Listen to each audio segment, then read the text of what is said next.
Hello, welcome to another episode of the Family Renewal Podcast. I'm excited today to have Linda Hobar, who is the author of the popular history curriculum, Mystery of History. We're going to be talking today about teaching history. And Linda, I want to welcome you to our podcast. Thank you, Israel. Great to be here with you. Well, you and I have known each other for a while on the convention circuit, and we speak at a lot of the same homeschooling conferences, but I've never really had a chance to sit down and talk with you about philosophy of education and teaching history and all of that. So I'm really excited about that for today's podcast. First question that I have for you is, what inspired you to get involved with writing history? Was that something you just grew up loving history as a student? So did you major in that in college, or were you a teacher? I don't know enough about your background. So tell me what inspired you to start writing his curriculum. Sure. Well, it was none of the above. As a matter of fact, I was going to inform you there's two things you might want to know about me before I answer that question. And that is number one, I grew up hating history like so many kids. Wow. You know, it seemed completely boring and irrelevant because these were horrible, dry textbooks. Number two, I also grew up really not in the church. I did not come into a relationship with Christ until I was 17 years old. So that's my entire youth. I had no idea who some of these Bible characters were. They just were unknown to me. So the very idea that I would one day write biblical worldview world history, I hope you see immediately shows that is the hand of God in my life, because it really comes out of a place of deprivation. You know, it's what I didn't have growing up, which, by the way, I did fall in love with world history in college. It was a couple of professors that made the difference because they just told stories. So. Wow. But there is a bigger story.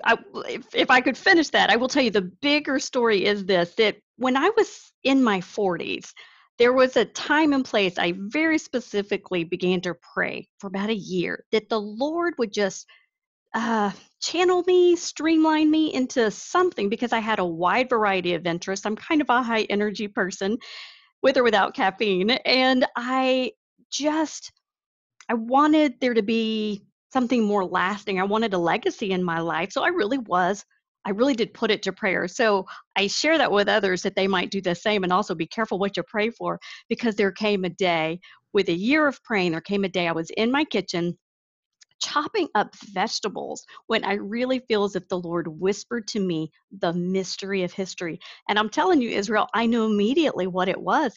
That to me was my calling. I give the Lord full credit for the fact that it rhymes. I never sat around to come up with that. It was like, wow, I knew that the mystery was referring to the gospel, which was near and dear to me. We were missionaries at the time. As far as history, again, I had fallen in love with it in college and was in love with the subject, teaching my own children, also a little frustrated with the materials I couldn't get just quite right. So when I heard the mystery of history, I'm like, that's it. That's the one venue for me to just bring all these loves together. And so kind of naively, I started in the beginning. And 4 volumes later, I've gone back to that place many times, like, Lord, did I hear you right? Because it's certainly been hard, but he's provided. So that's my story.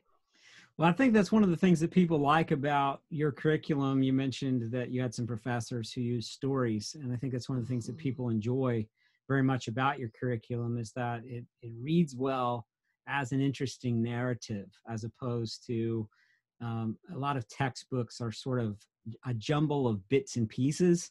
And yours reads very much like a narrative that has flow and that's going somewhere. And I appreciate you mentioning that that the gospel really is the central focus of all of history. And that really is what gives us the structure and the outline. So speaking on that, you know, when you're looking at history from that viewpoint of history being God's story, the big overstory of all of time and history, how do you as a textbook author sort through the process? What's the mindset that you go into when you realize that you can't possibly tell all the story there is to tell?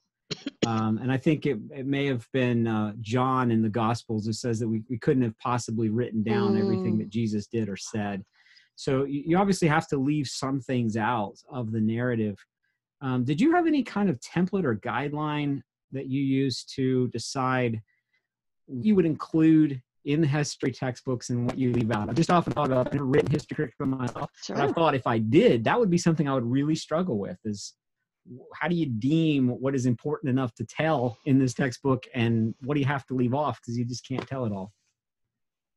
Oh, it's a great question, which frequently I am asked. So it's interesting. When I first had the vision and started writing, I'm not sure that I had the template just right there. You know what I'm saying? I think it kind of evolved, but I will tell you what, after 4 volumes, I realized. So I do have 4 things I would say. There's, of course, a lot to the criteria, but if I had to narrow it down to 4, first of all, I would certainly take what are the most common events in history and start there with a framework, which you're going to find in almost any history book that you pick up. I particularly like the old history books, but an easy internet search and you can find main events. And I certainly would want anyone that picked up my material to feel like they got the most important things that we'd all agree on, that aren't even controversial. Just, those main events are going to be there. But far beyond that, as a historian, what I found is that there were certain layers that I found of interest that I felt more called to write about. So, for example, in volume 1, the layer I wanted to add to ancient time, which real quick, let me tell your listener that my volumes are divided into ancient, Middle Ages, Renaissance, Reformation, and modern. So that's important to know, volumes 1, 2, 3, 4. So adding to ancient times, I know I was most intrigued by Bible and world history. Again, why? From a place of deprivation in my life, I didn't grow up knowing Noah and Moses, much less where did they fit in with Alexander the Great or Cleopatra, right? So I loved weaving them in together, put them in the context of the Greeks and the Romans. So there's that. I also wrote, for example, an biography on every one of the major and minor prophets, because I certainly wanted those funny little names at the end of your Old Testament to be so much more than just funny names at the end of your Old Testament. I wanted students to see those as men who really had a message. They were called by God. So that would be my volume 1, special layer. Volume 2, my special layer would be adding church history. Why? Because again, that would be something I didn't know so well, but I wanted my children to really appreciate the church fathers and the missionaries. So that means I'm going to include lessons on Augustine and Patrick and Valentine and Boniface and Columba, Cyril and Methodius, some of these guys. Volume 3, since it is the Renaissance Reformation, I would say most often people are going to keep American history out and just start that in another book, another volume. But I didn't. I wove early American history into the Renaissance Reformation, meaning I covered the explorers and Jamestown and Plymouth. And I'll tell you why that's a particular, something particularly near and dear to my heart. That is this. I feel like students will forever deeply appreciate American history better if they have just had the overview of the Reformation. It's like you have to really understand the bloodshed of what was happening in Europe when Protestants or Catholics, are fighting to the death over creed and religion to really understand what those pilgrims were looking for when they came over. They're willing to abandon all and sail over here. So I like including that early American history in the same book where you find the Reformation. Anyway, and then the founding fathers, they're descendants of the Huguenots and the Scottish Covenanters and the Puritans and the Separatists. So all that goes together. As for volume 4, I would guess that special layer for me was, again, since most of my readers would be Americans, not all, we fortunately have a worldwide following, but I would say a majority are. So I wanted them to see American history in the context of world history and not, again, just pulled out. So my volume 3 and volume 4 literally are just back to back. And while we are not exclusively an American history course, there's a lot of American history in volume 4 because this is when the United States is on the world stage. So I guess one of my best examples of that would be a student would be studying the 7 Years' War in Europe at one point in volume 4. So we see this bloodshed in Europe once again. This is Frederick II. It's actually a pretty interesting guy. But then just 2 or 3 chapters later, you come to discover that the French and Indian War fought on American soil is clearly an extension of the 7 Years' War in Europe because the British and the French are just duking it out over here. And so I think that world history expands American history in that context.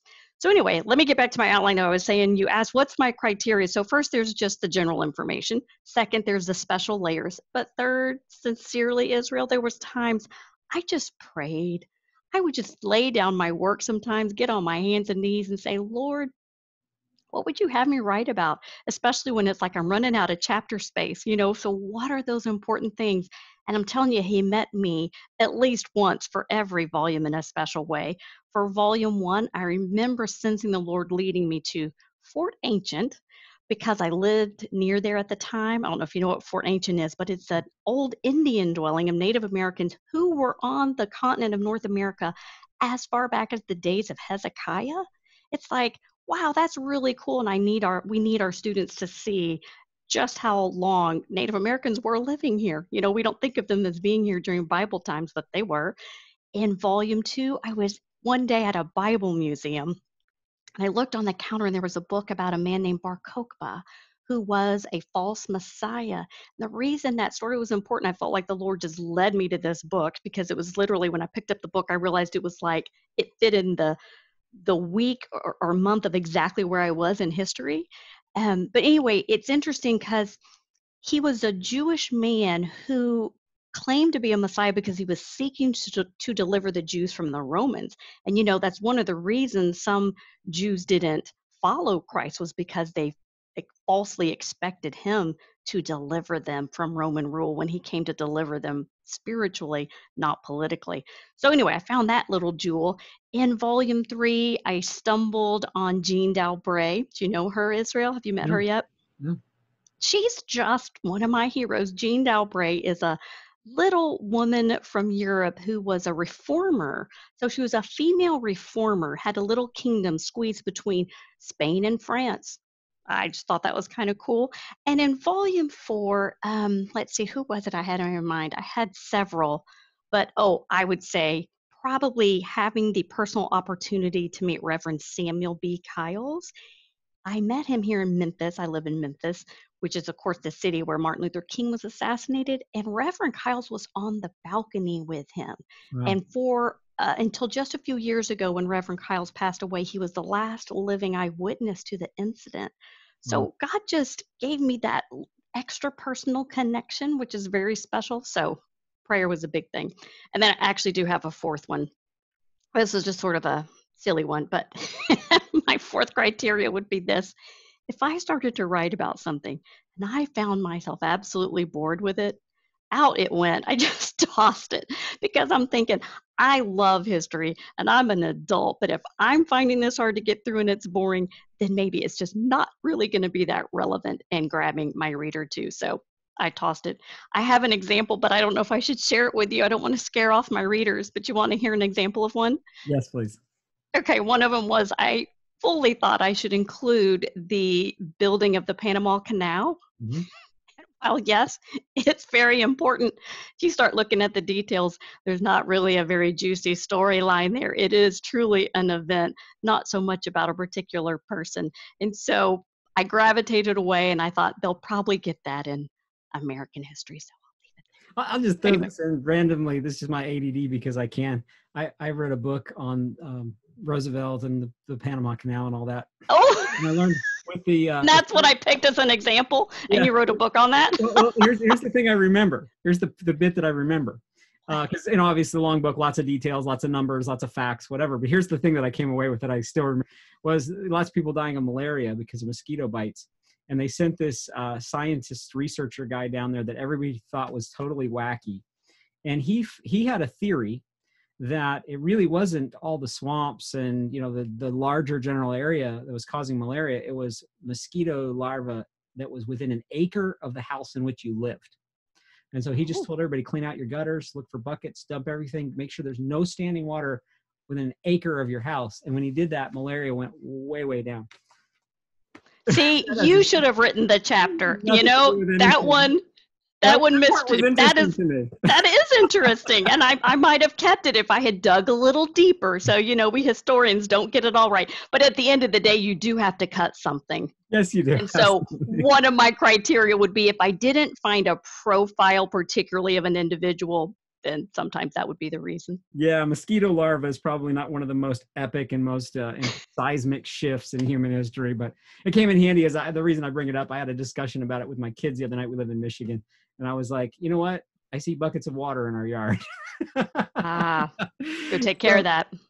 so I was going to ask you what you feel, or what your students feel makes Mystery of History different, perhaps, than other curriculum programs. But you already touched on a couple of things. Hmm. One of the things that I heard you talk about is the way that you teach Bible history in your history as history. And one of the things that I've noticed is that some programs almost subconsciously divide history out into, here's Bible history, then here's real history. Yeah. Or, here's real history, and then here's church history. And I almost think that sometimes in separating out the teaching of it, that it can create a subconscious reaction in the student that maybe the Bible history isn't the same as real history. And maybe it's not on the same level, and we don't treat it the same way. Your curriculum does. It treats it that this is actual history that happened in real time space. And so that's one thing that I would say I've noted that is special and unique about your curriculum. Hmm. What are some other things that come to your mind?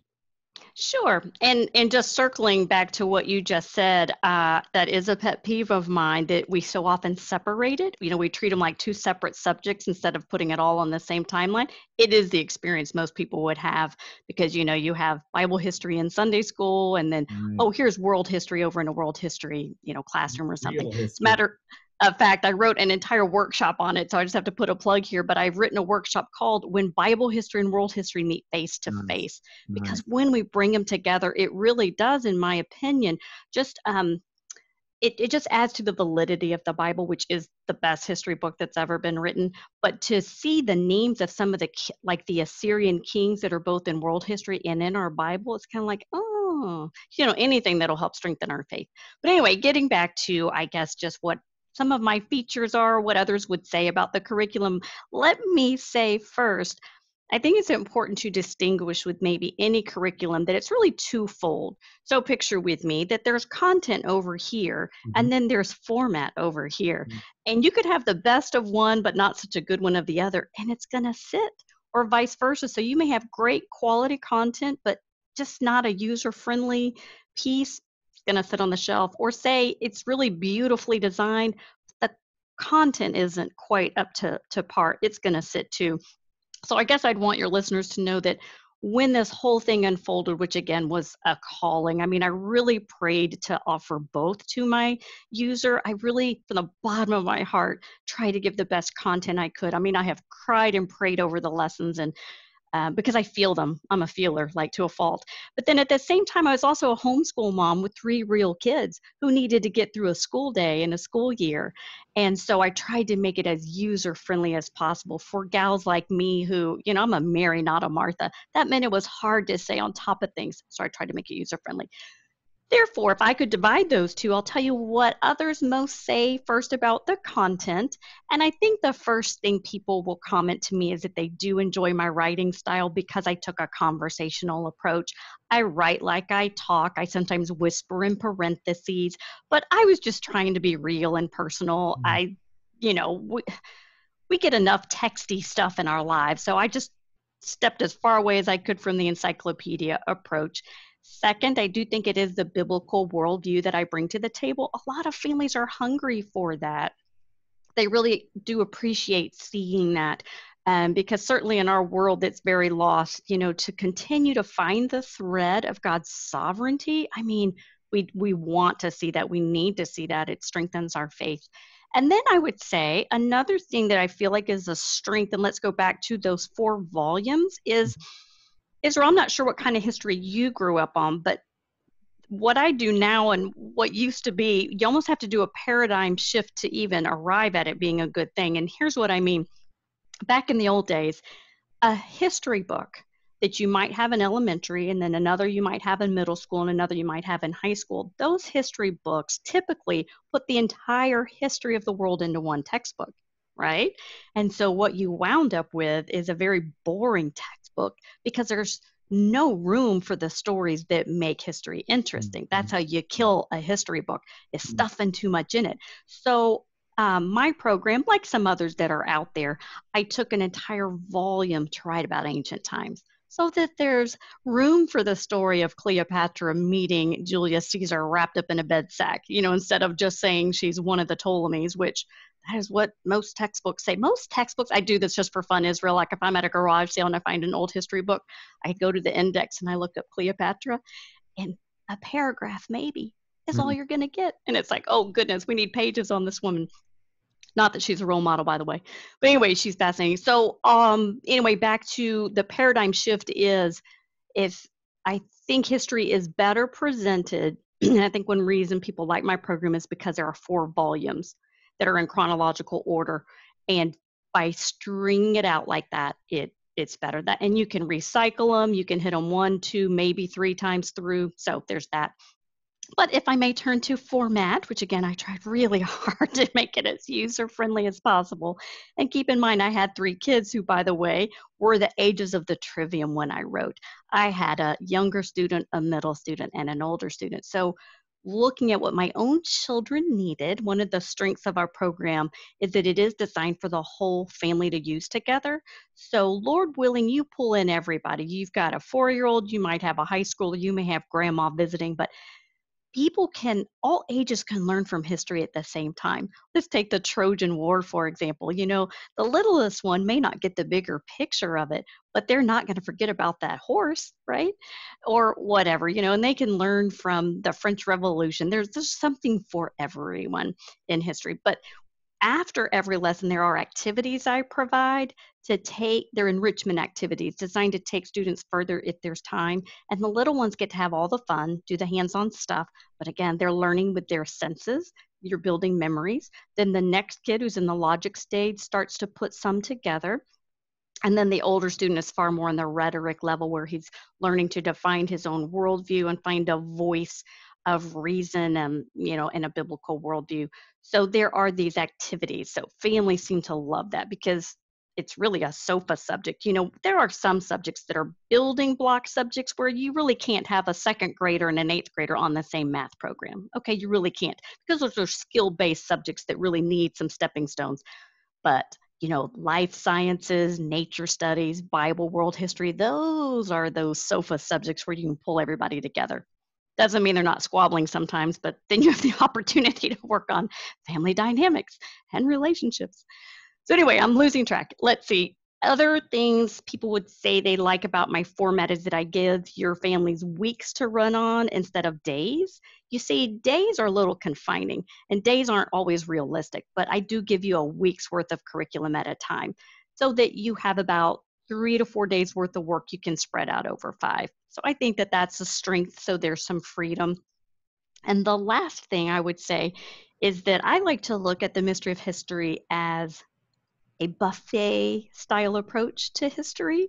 And what I mean is, I'm sure you can picture this, Israel, is when you go to some restaurants, you order off the menu, you just have to take what they give you. You don't have portion control, you don't have side dish control. They choose it for you. But when you go to a buffet, right, you get to take your plate down and you get to pick how much you want and how many side dishes you want. And I feel that kind of describes the mystery of history, because you go down the buffet line, and of course, first and foremost, it's like, get your meat, get your protein. That's our lessons. But all the things that I have in the companion guide for you to do otherwise, they're really side dishes. They aren't going to make or break the program, but you add as little or as much as your family is in the right season for. On a bad day, just listen to the audiobook. I know a lot of families that listen in the car to use their time wisely. But on a good day, add a couple side dishes like timeline work or mapping exercises, a pretest, a quiz. But sometimes you really want to feast. So it's like, go all out and have literally a medieval feast, dress up with some enrichment activities, add some literature. I guess literature is kind of the buffet. The dessert bar. But anyway, there's that. And so I think that is truly one of its strengths, is the flexibility it gives you. So it's fun, there's freedom, and it's flexible. Those are my 3 Fs. You mentioned the audiobooks. I love audiobooks, and I listen to 10 audiobooks for any book that I have time to sit down and read. Wow. Last year, we were out in the conference circuit, and we were actually away from home for over 2 months as a family. So I have my wife, our 10 children. I guess we had nine. Our oldest was working. 9 children, my sister. So we're out basically living in a van, going from city to city across America. And one of the things that my wife had the foresight to do was to pack a bunch of Mystery of History audiobooks in the van for us to listen to. And what was so enjoyable about that is it didn't feel like school. It felt like we're Mm, listening to these adventure stories. And the other thing that was wonderful about it was so age appropriate for everyone, because I was enjoying it. My wife was enjoying it. Our children of all ages were enjoying it and getting whatever it was that they could gain from the narrative. And so it was a great way for us out on the road when we were in conference season to still be getting that educational quotient, if you mhm, will. But also, here's the other thing that I liked about it with me traveling so much. When my children are in the textbooks, I'm really selective and picky about what I buy to give them, because I think that's super important. I think the content of the curriculum is something that we should be, as Christians, really concerned about. mhm. So content's important, and I always go through and I look at it very carefully to make sure that it has the right kind of worldview that I want to present. But I don't get to engage with it with them, say in history, as they're reading the stories, because of my work, right? I think it's probably true for a lot of men. Mhm. So anyway, I just want to throw a kind of word of endorsement in there for families that go on vacations or travel together, that those audiobooks are a wonderful, it won't feel like school. It will really feel like you're just listening to audio adventures. And, Yeah. and I think the dads will enjoy then being able to converse with their children about the material because you all heard it Mhm. together. So Thanks for that. In fact, some dads tell me that they'll literally listen to the stories maybe on their way home from work so that when they walk in the door, they can have that other conversation about absolutely. whatever Napoleon that they studied or something. Kind of feel he's up on it because face it, as adults, many of us are coming to the table with lots of gaps in our history. Mhm. I'd say most parents are learning along with their children, which is perfectly fine. In fact, it actually adds to, I think, the enjoyment of the whole experience. Absolutely. And, I think for all of us, there are things that we just don't know, things that we've forgotten. So being able to refresh our memory is great. So let me ask you this on the issue of content. A lot of parents who choose Christian education for their children are concerned about what they deem to be revisionist history Mhm. within textbooks in the government school system. Um, have you noticed those? You study obviously a lot of different text history textbooks and those kinds of things. Have you noticed those kinds of things in the textbooks? Do you think that's a valid concern? Are we overly reactionary perhaps about those things? Is it necessary for us to have a history textbook that has a definitive Christian slant to it? What are your thoughts on that? Good question. And I think if you are wanting to stay true to a Christian worldview, it's a very valid question. And yes, there are some real concerns. But before I carry on about what some of those concerns could be, I certainly would want to separate out our the difference I might feel about the people who feel called to serve in our private and public institutions. I love them. That's some of my family and friends. And so, as no knock to them, those who might dictate what the agenda of the material is, that's a different matter. So, let Talk me just about separate content. those. Just content here. Content of the Yeah, textbook. yeah, we'll just stay on that. But anyway, I always need to say that because, I I hear love my you. people that are teaching and serving. God love them. Linda's not hating So, on anybody. We're talking about content of textbooks. yes, yes. But in that material, oh goodness, yes, I feel there is a real agenda that would be being pushed. And just on one other thing is keep in mind most of those materials, for one, are going to be written by committees. And so right there, you lose any personality to it. You lose the sense of a living book. So committees are tough because, think about trying to screen something that you write past 50 people. You wind up with a lot of cutting and chopping and, that's a tough place to be for one. But then I also feel that those, again, that they are overtly seeking to secularize world history, feeling it truly their obligation to do so based on misunderstandings of church state separation, which I'm glad that it exists, but they feel that it's their obligation to completely remove any sense of sovereignty of God that we otherwise, you and I, would be welcoming to see in our history. And so by doing so, they certainly would delude and try to completely strip the Bible of having any authority whatsoever, which is where we're going to build our moral basis. So, yes, I'm very concerned with those institutions that are doing that. And let me add one more to that. I think that those with an agenda, particularly socialist, Marxist, one of the things that they would do, because I study them, is they get hung up on, or they really try to move all of us from individualism to collectivism, but it's not necessarily what you think. Like when I read their material, I think that the socialists would try to pick on our value of individualism wrongly and say, oh, well, that's selfish and you're not doing such and such for the higher good or the common good. Well, that's not at all how I mean individualism. First of all, there's the golden rule. And yes, we always need to be caring for our fellow man. But when I speak of individualism versus collectivism, I'm referring to where does our value even come from? It is derived from one place and one place alone, and I believe that's from God. Genesis 1:27 says that we are made in the image, the very image of God.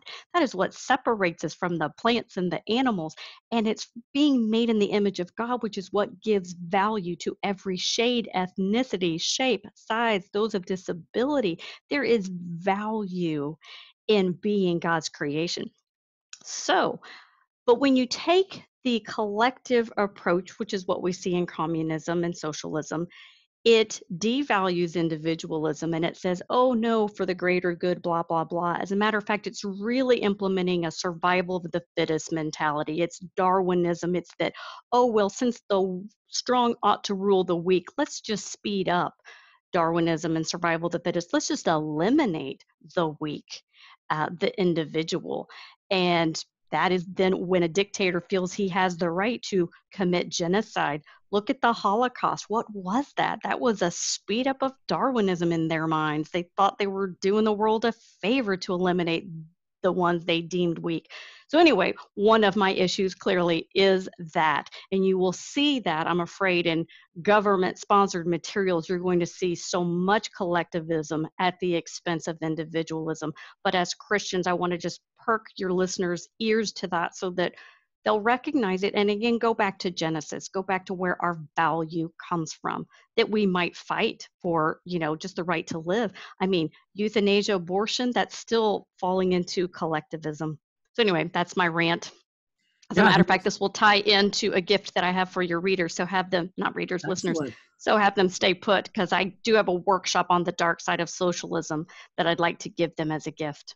Well, I'm excited. I've heard that you're working on that, and so I'm excited that you have that available. And thank you for offering that. We'll make sure we get the contact information at the end of the podcast here. So I think you brought up some really valid points.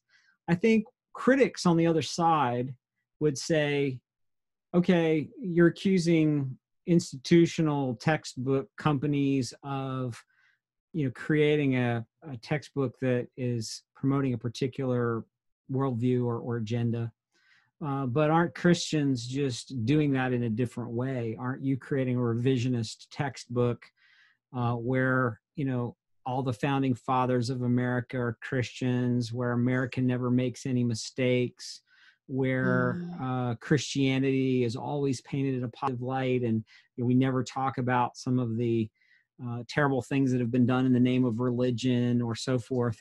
How do you respond to, first of all, well, let me just do this. Let me say, I've seen some Christian history curriculum that I think does do that. Mm-hmm. Sugarcoats. Yeah, it sugarcoats it, and it does revise it in a way by being so selective. And I think they're trying to compensate for the revisionism that they see, where it's trying to present an anti-Christian perspective, where the only time Christianity ever gets mentioned is related to the Crusades or the Salem witch trials, for example.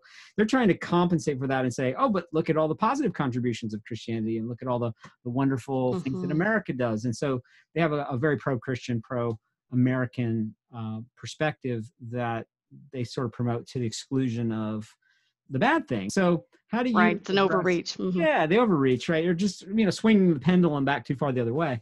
So in your curriculum, as you've tried to wrestle with those kinds of issues, how have you addressed some of those issues? And, if any come to mind, that were Mm-hmm. just struggles for you with, how do we deal with these kinds of issues? Mistakes maybe Sure. church made or mistakes that we've made in our country. How do you address those things? I really like that question. So thanks for asking it. And my answer might surprise you, but I find this easier to deal with than you would imagine. And that is simply the fact that it doesn't take much research to find the flaws of every man, woman, or child who's ever lived because of the sinful nature of mankind. Mm-hmm. So I have found it extremely easy to not sugarcoat individuals in history. There was one man who lived perfect life, and that was Jesus Christ. So, but to expand on that, what I feel I honestly do with people, when I look at people and I'm thinking about, I try to kind of line up their life as I'm getting to know them. I have them on this imaginary timeline and I'm sorting through their lives. And like anyone, I can't write all the details. So it's as if I take a snapshot down the timeline of their life. And for whatever reason, their name even made it into the book because of either something they contributed or maybe something awful they did. It could be either or. But they're snapshots of their lives. And so let's just say, even the bad guys, I Mm-hmm. may take a snapshot of his childhood and let us try to have a little empathy for how he or she became that bad guy, like Mm-hmm. Ivan the Terrible, who was grossly abused. Uh, Bloody Mary, who really had it rough. Oh my goodness, she was so emotionally abused. I'm a little soft on her, though she's not usually held up in history. But so I give snapshots. And so the same with the quote, good guys is even some of our best guys. And I'm glad there are heroes, and I'm certainly going to elevate the merits of those who deserve it. But we have to be honest about their shortcomings because in doing so, we're only reminding our children that we are saved by grace, not by our works, that none are righteous, no, not one. We all need salvation, and beyond salvation, sanctification.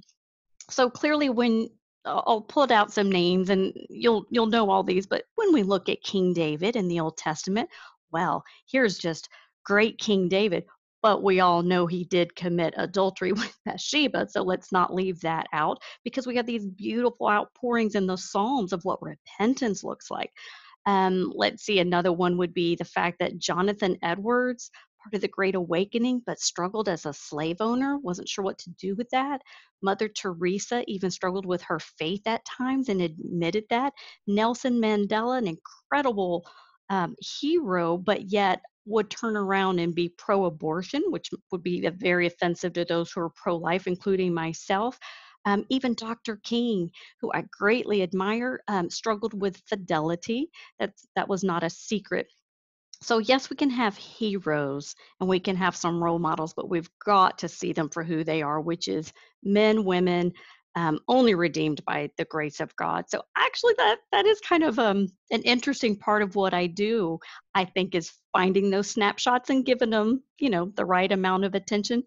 And I think one reason, again, it's so important that we not idolize people falsely is because, for one, they're going to let us down every time, right? Just about the time you think you have a hero, you learn something about them. But, we serve a very jealous God who really wants us to love him and him alone. And so, yeah, he makes it pretty easy for us to find fault with each other. But back to just some difficult subjects, I would say there are definitely some I wrestled the most with, so I'll rattle them off. Volume 1, Ancient Times, certainly trying to write of the crucifixion. Oh, just not an easy thing to do. I did it through a lot of tears. In Volume 2, probably the most difficult topic would be the Crusades, particularly the Children's Crusade, because I'm writing for children. It's kind of hard to tell that story. Volume 3, oh, how I moaned and groaned and ached and fasted and prayed through writing about the Reformation, just out of love for, the whole body of Christ and Christendom, which was split. Let's see, in volume 4, it's probably a tie. between writing about Darwinism and Marxism because both are out to destroy what I value as in faith, freedom, and my family. So probably a tie on that one. There was a few others, but those are some highlights. Well, I appreciate how you've always sought to be honest with the history and to present it in an engaging and interesting way. Mm, And I want to encourage people who may not be familiar with Mystery of History or have heard it, but have never really checked out your materials to find out more about what you do. So what are some ways that thanks. people can connect with you? And, Hmm. feel free to talk about anything new that you're producing or working on, Sure. or just ways that people can learn more about what Hmm. you're involved with. Hmm. Well, for one, we are a small family business. Now, I have a publisher, which is Bright Ideas Press, but I'm also a carrier of my own materials. So we greatly appreciate the support of our family business, which is themysteryofhistory.com. Don't leave out themysteryofhistory.com. And on that site, you'll find loads of information, a product video that we made while we were in quarantine. You know, what do you do when you're in quarantine? Well, when you're married to a video guy, you make a new video. So we did that. And there's a way to subscribe to my newsletter blog. Hope that folks would do that. But also, one of our new tabs on our website is that we've recently restructured our online classes. Israel, I'm not sure if you even knew I teach online, but I teach volumes 3 and volumes 4 live. I also have self-paced versions of that. And for those who could not participate in live or self-paced, I also just sell our standalone lectures that are derived out of it. So again, for the family on the move like yours, there's a good choice because the commitment to a meeting regularly live could be a challenge. Anyway, so we have all those. So that's under online classes and lectures. Please look. Then I'm not sure if you knew that our volume 1 has been released now in a colorful hardback, so it matches volumes 3 and 4. And we're working on that with volume 2.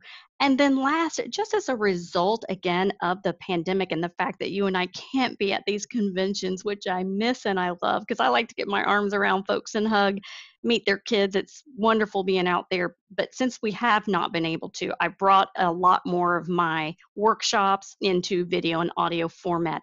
So I hope that folks might look into that just if you need a little, I don't know, just to kind of dig deep into something over the summer or for the fall. As a matter of fact, why don't I talk about that gift I have for your listener? So I have an MP3 audio of The Dark Side of Socialism. I worked real hard on this. I had hoped to give that live all over the country this summer. So far, I only had one opportunity. That was Nashville.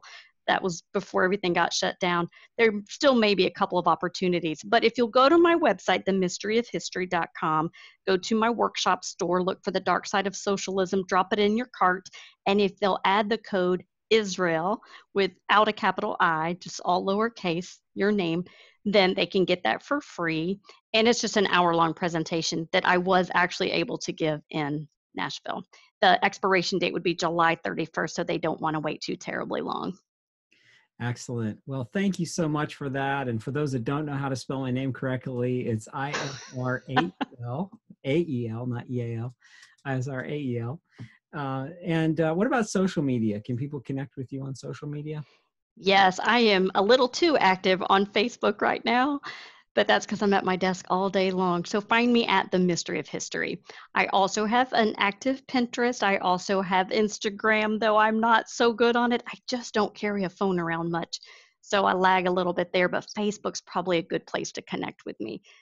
Excellent. Well, Linda, this has been engaging and informative. I think it's definitely, hopefully, piqued the interest of a lot of people to check out your wonderful resources. Thank And you. thank you for taking time today to come and talk with us about how we can teach history better. And I know I'm looking forward to getting some of the resources. We have most of your resources, but some of the new stuff we're Good. excited about seeing. So thank you, and look forward to seeing you again You're once we're welcome. all allowed to get out of the house again and go back Hmm. to doing events once again. Well, I tell you, now more than ever, history is important, is it No, not? I mean, we have got to be praying for our country. We're under so much attack. So, history, we're making it right now, aren't we? yeah, yeah, got to know it. Well, Thank you hopefully, for having me. I yeah, appreciate it. hopefully we'll do like the rest of history, and God's people will give us something to talk about what God was doing. There's always plenty to talk about what the bad guys did, but hopefully we can be part of our generation of Revival. Hmm. declaring what God's doing. Yeah, yeah. Take that Uh, mercy. yeah. Thank All you right. Thank again. you, Linda. God bless you. Thanks, Israel. You too. Bye bye.